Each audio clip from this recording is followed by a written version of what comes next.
May itinuro saan si Master Albert na pag mahina ka daw sa batakan ay epoxy primer ang gamitin mo. Medyo okay lang naman ako sa batakan pero tinatamad lang talaga ako kaya sinubukan ko ang prosesong ito. Niliha ko muna ng 100 grit ang plyboard at eto nga epoxy primer ang gagamitin ko. Regular roller brush lang ang pinang-apply ko dito. At pagkatuyo, usually nililiha yan. Pero this time, pupunasan ko lang ito para matanggal lang ang alikabok at a-applyan ko ulit ito ng epoxy primer. Pagkatuyo, binasa ko lang ito at nag-wet sanding ako ng 120 grit na sandpaper.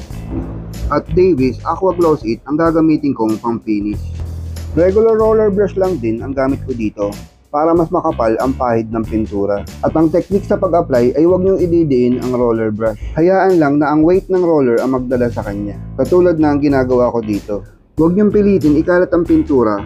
Kargahan ulit ang roller brush kung kinakailangan. Pagkatuyo ay pinasadahan ko naman ito ng 240 grit na sandpaper at nag-apply ulit ako ng second coat ng Davis Aqua Gloss It.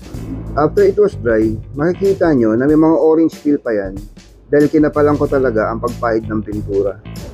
And then magwi-wet sanding naman ako gamit ang 400 grit na sandpaper. This time, Woolmax finishing roller na ang gagamitin ko sa pag-apply ng third coat. At hinaluan ko na ng 10% na tubig ang in-apply kong pintura dito. At tulad ng una, magaan lang din ang pag-roller dapat dito. Ito siya habang basa pa. At pagka natuyo, ito na yung magiging resulta. Hindi pa ako nasiyahan dyan kaya nag-wet sanding ulit ako ng 400 grit na sandpaper at nag-apply ulit ako ng pang-apat na coat. At nakuha ko na ang gusto kong outcome.